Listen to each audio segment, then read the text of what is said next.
Have you ever noticed that your body seems to react to more and more things over time? Foods that never used to bother you, certain smells or chemicals, environmental triggers like mold, pollen, or fragrances. For many people with chronic illness, sensitivities seem to multiply over time, and that can make the world feel smaller and smaller. But today, I want to talk about something important. For many people, these sensitivities are not just about the substances themselves. They are often connected to a protective system in the brain called the limbic system. And understanding this system can completely change the way we approach healing. I'm Madeleine Lowry, a neural retraining specialist. In a previous episode, we talked about dysautonomia and how nervous system dysregulation can affect many of the body's automatic functions. Today, we're going to talk about another common experience in chronic illness: multiple sensitivities. These may include food sensitivities, chemical sensitivities, environmental sensitivities, and reactions to medications or supplements. Many people notice that once these sensitivities begin, they seem to expand over time. And that pattern tells us something very important about what may be happening in the brain. I want to talk about the limbic system, which is the brain's safety scanner. Inside the brain is a group of structures known as the limbic system. This system plays a key role in emotional processing, memory, threat detection, and survival responses.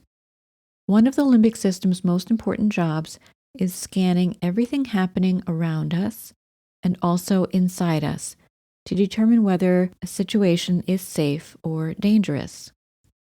It is constantly assessing things like, is this smell safe? Is this sensation dangerous? Is this experience familiar or threatening? Most of the time, this process happens completely outside our awareness. This limbic system is simply doing its job in the background. But for people with sensitive nervous systems, the limbic system tends to be more active and more vigilant.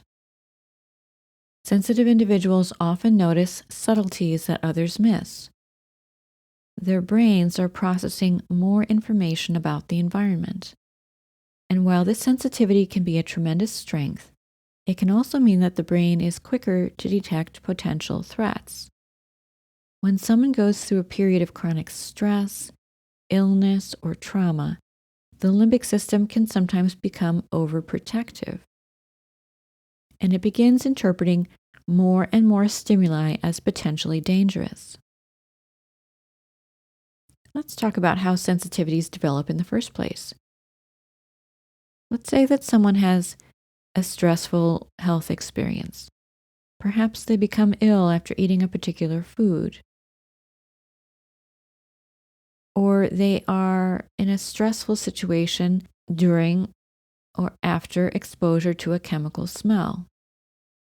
Their brain begins forming associations between the experience and all the stimuli that were present at that time. This is a normal survival mechanism. Your brain is just trying to protect your body.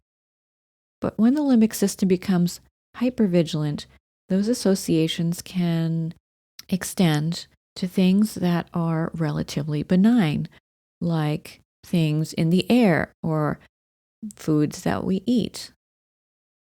Soon, the brain begins reacting to more foods, more smells, and more environmental irritants. Not because the substances themselves are inherently dangerous, though they may be at high concentrations, but because the brain has learned to treat them as threats. When sensitivities develop, the natural response is avoidance. And that, in the short term, makes a lot of sense. But over time, strict avoidance can sometimes reinforce the brain's belief that the substance is truly dangerous. The limbic system interprets avoidance as confirmation. Yes, I thought this was a threat, and now it must be a threat because we are avoiding it all the time. And we're worrying about being exposed. As a result, the list of triggers can slowly grow as the limbic system becomes emboldened.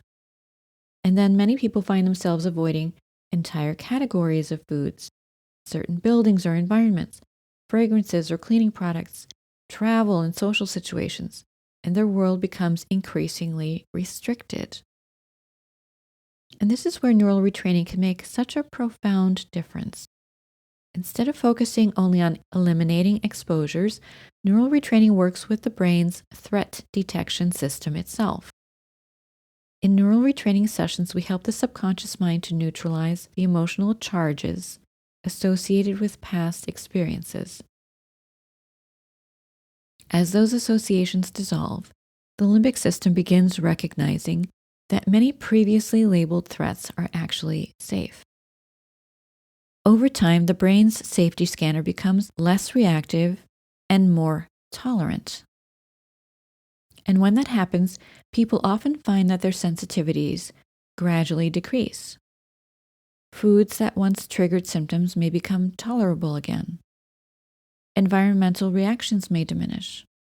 And the nervous system begins to feel more stable and resilient, which is helpful for all kinds of healing. Interestingly, highly sensitive people often respond very well to neural retraining. Their nervous systems are already highly perceptive and adaptable. When the brain receives signals of safety again, it can relearn remarkably quickly. What once felt like a burden, being sensitive, can become an asset in the healing process. If you are someone who has developed food, chemical, or environmental sensitivities, it is important to know that your brain has only been trying to protect you. The limbic system is doing exactly what it evolved to do, scanning for danger and keeping you safe. But sometimes that system becomes overprotective. And this not only limits us because of our sensitivity reactions, but also interferes with our ability to heal from other conditions and symptoms that we have. The good news is that the brain is capable of learning new patterns. And when the limbic system begins to recognize safety again, it's able to settle the nervous system. And many people find that their sensitivities begin to fade. And they find that they have a new capacity for healing as well. If you would like to learn more about this work, please visit tcneuralretraining.com. Schedule a free consultation by phone or take our free quiz. And if this episode resonated with you, please follow the podcast, give it a positive rating, and share it with someone who needs to hear it. Thanks for listening. Content of this podcast copyright 2026 by Twin Cities Neural Retraining. Music by Barbara Ben.